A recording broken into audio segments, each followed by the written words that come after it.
लंका में महाबलशाली मेघनाद के साथ महाभयंकर युद्ध चला।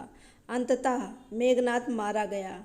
रावण, जो अब तक मद में चूर था, रामसेना, खास तौर पर लक्ष्मण का पराक्रम सुनकर थोड़ा तनाव में आया। रावण को दुखी देखकर रावण की मां कैकसी ने पाताल में बसे दो भाइयों अहिरावण और महिरावण की याद दिलाई।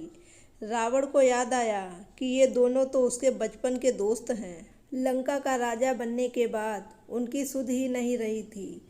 रावण ये भली प्रकार जानता था कि अहिरावण व महिरावण तंत्र मंत्र के महापंडित, जादू टोने के धनी और माँ कामाक्षी के परम भक्त हैं।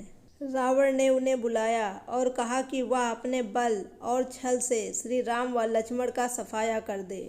ये बात दूतों के माध्यम से विभीषण को पता लग गई।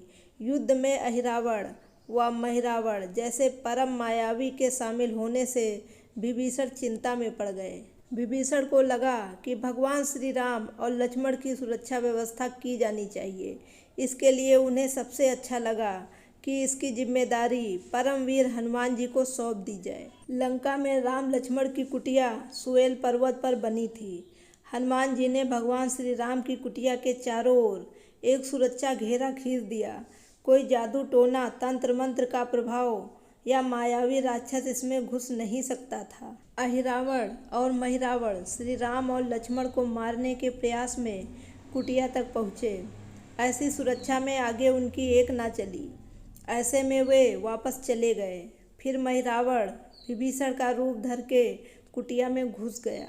राम व लक्ष्मण पत्थर की सपाट शिलाओं पर गहरी नींद सो रहे थे।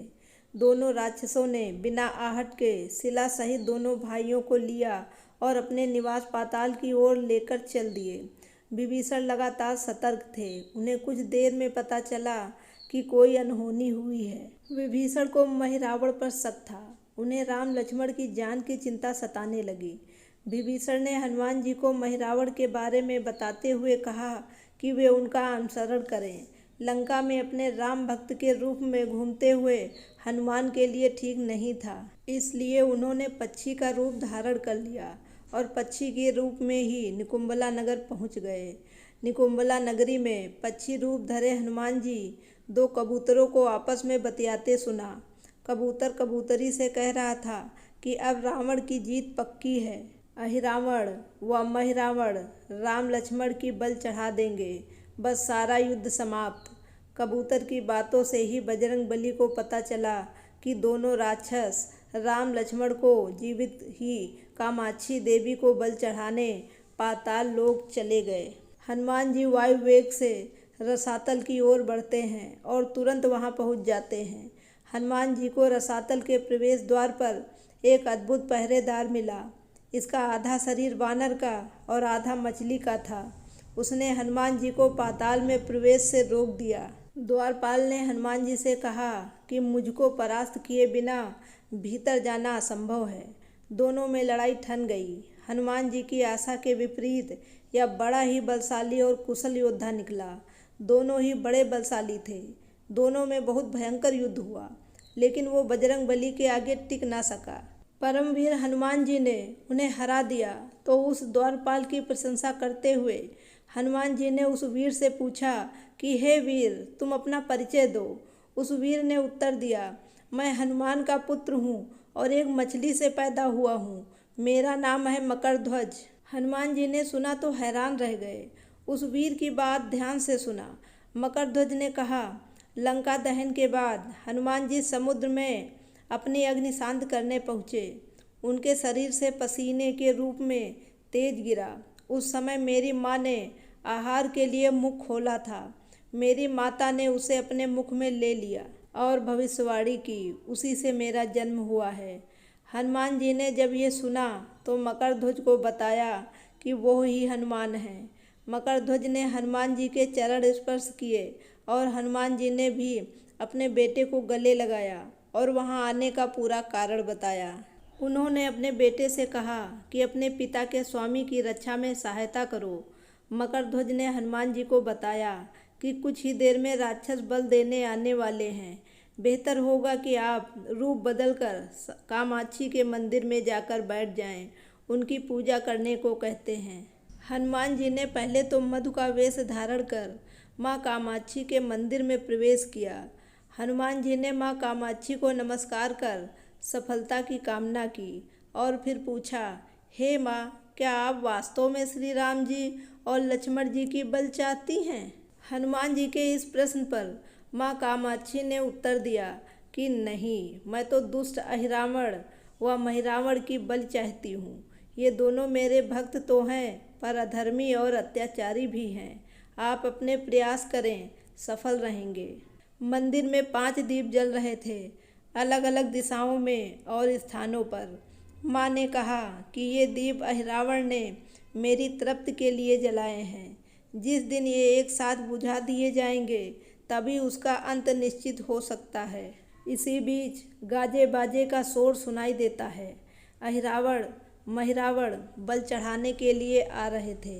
हनुमान जी ने अब माँ कामाक्षी का रूप धारण किया। जब अहिरावण और महिरावण मंदिर में प्रवेश करने वाले थे कि हनुमान जी का महिला स्वर गूंजा। हनुमान जी बोले, मैं कामाक्षी देवी हूँ और मेरी पूजा झरोखे से आज करो। झरोखे से पूजा शुरू हुई। ढेर सारा चढ़ावा माँ कामाक्षी को झरोखे से चढ़ाया जाने लगा। अंत में पाबंद बलि के रूप में राम लक्ष्मण को भी डाला गया। दोनों बंधन में थे। हनुमान जी ने उन्हें तुरंत बंधन मुक्त कर दिया। उससे पहले माँ कामाक्षी के सामने अहिरावण महिरावण की बल देकर उनकी इच्छा पूरी करना और दोनों राक्षसों को उनके किए की सजा देना शेष था।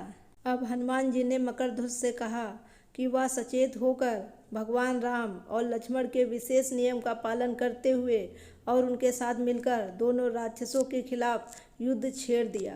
पर यह युद्ध आसान नहीं था। अहिरावण और महिरावण बड़ी मुश्किल से मरते तो फिर 5-5 के रूप में ज़्यादा हो जाते। इस विकट स्थिति में मकरध्वज ने बताया कि अहिरावण की एक पत्नी नाग कन्या है। अहिरावण उसे बलपूर्वक हर लाया है। वो उसे पसंद नहीं करती, पर मन मार कर उसके साथ है। वो अहिरावण की मृत्यु का राज जानती है। आप उसके पास जाएं और सहायता मांगें। मकरध्वज ने राक्षसों को युद्ध में उलझा दिया और हनुमान अहिरावण की पत्नी के पास पहुंच गए। नाग कन्या से उन्होंने कहा कि यदि तुम अहिरावण के निधन का भेद बताती हो तो हम उसके चंगुल से मुक्ति दिलाएंगे।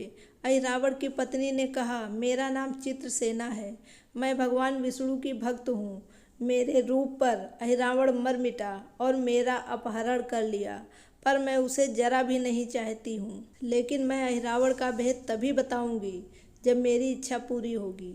हनुमान जी ने अहिरावण की पत्नी नागकन्या चित्रसेना से पूछा कि आप अहिरावण की मृत्यु का रहस्य बताने में क्या चाहती हो? मैं अपनी शर्त बताती हूँ। चित्रसेना ने कहा, दुर्भाग्य से अहिरावण जैसा असुर मुझे हर लाया। इससे मेरा जीवन खराब हो गया। मैं अपना दुर्भाग्य को सौभाग्य में बदलना चाहती हूँ। आप अगर मेरा विवाह श्री राम से करने का वचन देते हैं तो मैं अहिरावण के वध का रहस्य बताऊंगी। फिर हनुमान ने सोचा कि यदि समय पर उचित निर्णय न लिया तो स्वामी के प्राण ही संकट में पड़ जाएंगे। असमंजस की स्थिति में हनुमान ने ऐसी राह निकाली कि सांप भी मर जाए और लाठी भी न टूटे। हनुमान जी बोले, तुम्हारी शर्त स्वीकार है, पर हमारी भी एक शर्त है। ये विवाह तभी होगा जब तुम्हारे साथ राम जिस पलंग पर आसीन होंगे उसे सही सलामत रहना चाहिए। यदि वो टूटा तो इसे अपशगुन मानकर बचनों के पीछे हटना होगा। जब महाकाय अहिरावण के बैठने से पलंग नहीं टूटता तो साधारण श्री राम के बैठने से कैसे टूटेगा? ये सोचकर चित्रसेना तैयार हो गई। उसने अहिरावण सहित सभी राक्षसों के अंत का भेद बताया। चित्रसेना ने कहा, दोनों राक्षसों के बचपन की बात है। इन दोनों दुष्ट राक्षसों ने कहीं से एक भ्रमरी को पकड़ लिया।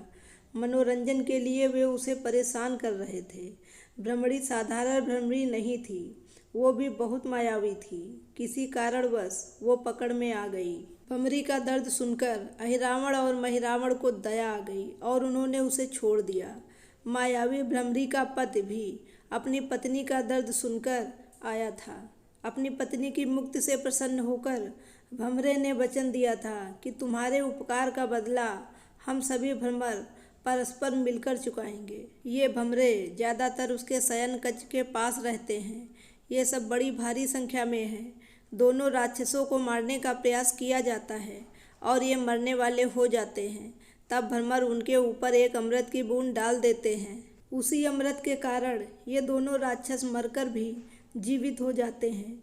इनमें से कई उसी अमृत के कारण हैं। इन्हें जितनी बार फिर से जीवित किया गया उतनी ही नए रूप बन गए। इसके लिए आपको सबसे पहले इन भ्रमरों को मारना होगा। हनुमान जी रहस्य जान जाते हैं।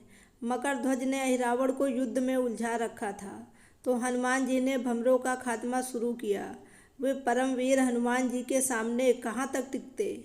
जब सारे भ्रमर खत्म हो गए और केवल एक ही बचा, तो वो हनुमान जी के पैरों पर गिर गया।